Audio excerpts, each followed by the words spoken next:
사랑하는 성도 여러분, 오늘도 또 주원에서 또 여러분들에게 복되고 하나님께서 부어주신 풍성한 은혜가 부어지기를 바랍니다. 오늘 말씀을 통해서 우리가 순교자에 대해서 좀 생각을 해보려고 하는데요. 오늘 순교자라는 그러한 단어는 오늘 이 본문 속에 없지만 하나님의 말씀과 그들이 가진 증거로 말미암아 죽임을 당한 영혼이라는 말을 쓸 때 우리는 순교자라고 이렇게 생각할 수 있습니다. 여러분, 이 순교라는 것을 우리가 생각할 때는 이 두 부류로 나눌 수 있습니다. 먼저는요, 그 의미상 우리가 아는 상식적으로 타인에 의해서 하나님의 복음을 전하다가 생명을 바친 자들, 이러한 사람들 우리가 순교자다라고 할 수 있습니다.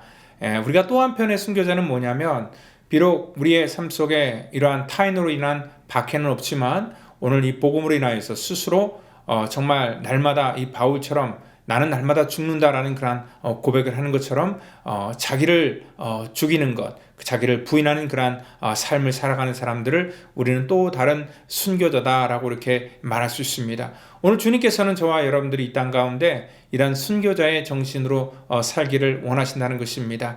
비록 이 땅 가운데 우리가 이 하나님의 믿음 때문에 정말 이 타인으로부터 그러한 물리적인 박해가 없을지라도 우리 스스로가 정말 하나님 앞에 온전하게 살기 위해서 날마다 애쓰며 또 우리가 몸부림치며 또 그러다가 인정받는 그런 거룩한 순교자로 우리가 살아가야 될 것을 오늘 본문 말씀을 통해서 우리가 좀 확인하려고 합니다.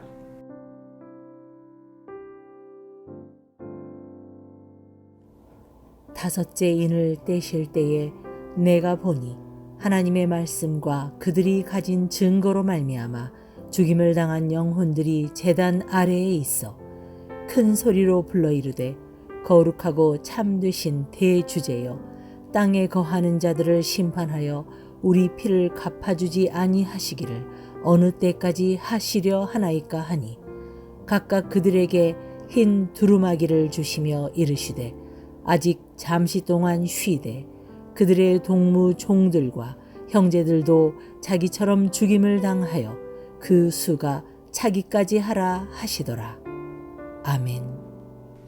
오늘 본문 속에서는요, 이들이 죽임을 당하였다 얘기를 하는데 왜 죽임을 당하였을까를 우리가 좀 생각해 보고자 합니다. 말씀 때문이고 또 말씀을 정말 그들이 증거하기 때문에 죽임을 당하였다라고 이렇게 말하고 있습니다. 여기 말하는 그러한 증인은요, 우리가 헬라어로 마르투스라고 이렇게 말하는데요, 어떤 그 사법적인 그러한 의미 속에서의 그러한 증인을 얘기하는 것이고요. 이 증거는 법적인 그러한 용어로서 어떤 사건을 증명하는데 본인이 그 일에 대해서 책임을 지겠다라는 그러한 뜻을 얘기할 때 우리가 이 단어를 쓸 수 있다는 것입니다. 여러분들, 그런데 이렇게 말씀과 말씀의 증거 때문에 살아가면서 이들이 증인으로 살아가는 것은 결코 쉬운 일이 아니었습니다. 이 땅 가운데 그들이 하나님의 증인으로 살아갈 때는 많은 그러한 불이익과 어려움과 또 오해와 또 아픔들이 그들의 삶 속에 있었다는 것입니다. 여러분들, 그 억울함에 대해서 이들이 10절에 이렇게 호소를 합니다. 큰 소리로 불러 이르되 거룩하고 참되신 대주제여 땅에 거하는 자들을 심판하여 우리 피를 갚아주지 아니하시기를 어느 때까지 하시려 하나이까 하니, 그러니까 우리의 억울함을 좀 신원하는 그러한 하나님 앞에 호소를 하고 있는 것을 볼 수 있습니다. 이 사람들은요, 복음 때문에 철저하게 자기의 억울함과 또 자기의 그러한 이 정말 답답한 그러한 일들이 있어도 하나님 앞에 그것들을 지키고 또 믿음으로 살기 위하여서 모든 것들을 다 내려놓고 포기했던 그러한 사람입니다. 여러분들, 진짜 예수 믿는 사람이라면요, 내 안에 있는 것들을 다 풀고 살아갈 수 없습니다. 때로는 우리가 하나님의 말씀 때문에 우리 스스로를 죽인다는 것이 무엇입니까? 나를 죽인다는 것은 뭐냐면 내 감정을 드러내지 않고 또 내가 죽인다는 것은 내가 그러한 상황 속에서 즉각 반응하지 아니하고 또 참고 또 인내함으로 모든 것들을 정말 하나님이 주신 그러한 능력으로 넘어가는 것을 우리는 자기 자신을 죽이는 거다라고 이렇게 말할 수 있다는 것입니다. 목회할 때 선배 목사님이 저에게 이러한 조언을 해주셨습니다. 목사가 되려면은 맷집이 좋아야 된다. 맷집이 좋다는 게 뭐냐면 여러 가지 그러한 공격이 들어올 텐데 그때마다 다 일일이 반응하지 않고 그냥 묵묵하게 그러한 그 아픔과 또 어려움들을 감내할 그러한 그 맷집이 필요하다는 것입니다. 여러분 진짜 목회를 하다 보면은요, 목사이기 때문에 때로는 제가 뻔히 아는 그러한 상황 속에서 저에게 이 거짓말로 오더라도 제가 왜 나한테 거짓말을 하냐라고 이렇게 대받아치거나 그 사람의 어떠한 이 상황에 대해서 직접적으로 말하지 못하는 그러한 경우가 굉장히 많습니다.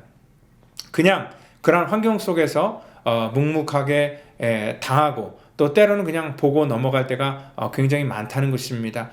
여러분들 우리의 그러한 삶의 환경 속에서 뭐 저도 그런 작은 일조차도 제가 참 마음속의 것들을 두려워할 때 굉장히 힘들고 어려운 그러한 때가 있었는데 사실 이러한 오해나 조금의 억울함도 사실 우리는 굉장히 그것들을 가지고 정말 힘들고 어렵다라고 말하는데 그 당시에는 복음 때문에 정말 자기의 삶 전체를 다 내려놓고 살아가야 되고 때로는 저들이 우리가 전번에도 말했잖아요. 그런 카타콤에서 지하에서 살면서 인육을 먹는다 아니면 살인을 한다 정말 그러한 이 세상으로부터 왕따를 당하고 또한 직업이나 모든 그러한 자기 삶의 어떤 기회가 다 박탈되었을 때 그들은 정말 그들의 삶 속에 이 답답함을 어떻게 풀고 살았을까요? 제가 생각할 때는 풀지 않고 그들은 자기 자신을 죽이며 정말 하나님 앞에 믿음으로 기도할 때에 하나님께서는 저들의 그러한 이 마음을 아시고 또 하나님께서는 저들에게 하나님의 그 풍성한 위로가 임하였기 때문에 그러한 모든 상황들을 이기고 넘어갈 수 있을 것이다 라고 이렇게 저는 생각을 합니다. 오늘 주님께서 11절에 뭐라고 그들에게 말씀하십니까? 큰 소리로 불러 이르되 거룩하고 참되신 대주자여 땅에 거하는 자들을 심판하여 우리 피를 갚아주지 아니하시기를 어느 때까지 하려 하시나이까 물으니까 각각 그들에게 흰 두루마기를 주시며 이르시되 아직 잠깐 동안 시되 그들의 동무 종들과 수가 차기까지 있으라 얘기를 합니다. 그러니까 이렇게 신원하니까 하나님께서 하나님의 수가 찰 때까지 쉬고 있으라 라고 하면서 즉 수가 차기까지는 하나님의 때가 분명히 있다는 것을 말씀하고 있습니다.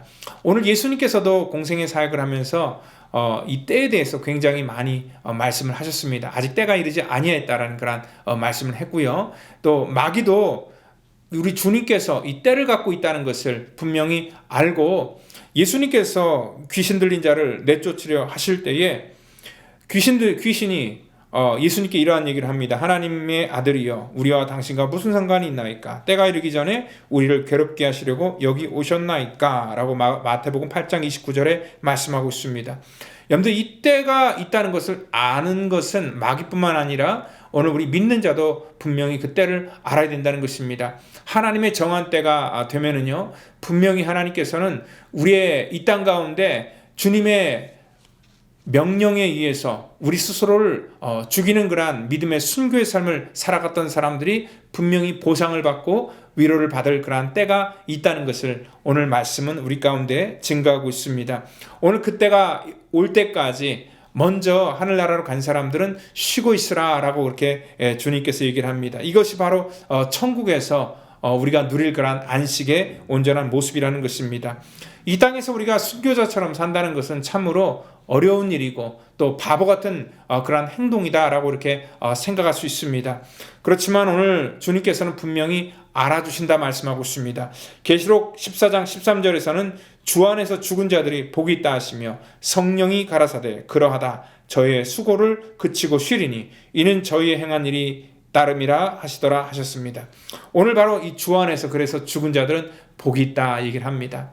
오늘 이 땅 가운데 믿음으로 정말 우리가 살아갈 때 이 세상으로부터 많은 그런 오해와 또한 억울함을 당할지라도 그것들에 대해서 일일이 반응하고 또 정말 우리의 혈기를 부리면서 우리가 감정으로 대응할 것이 아니라 하나님 앞에 모든 것들을 우리가 신원하면서 하나님을 신뢰할 수 있는 것, 그것이 바로 진짜 살아있는 믿음이다라고 할 수 있습니다. 요즘은요 많은 교회들이 이러한 이 하나님의 말씀의 자제력을 잃어버리고 서로가 서로를 고소하고 심지어는 교회가 세상의 법정에 가서 자기들의 이 신앙의 문제를 세상의 법을 통하여서 이렇게 판결받으려고 하는, 그렇기 때문에 하나님의 교회의 어떤 권위가 상실되고 또한 하나님의 말씀의 능력이 상실되는 그러한 시대를 우리가 맞이하고 있습니다.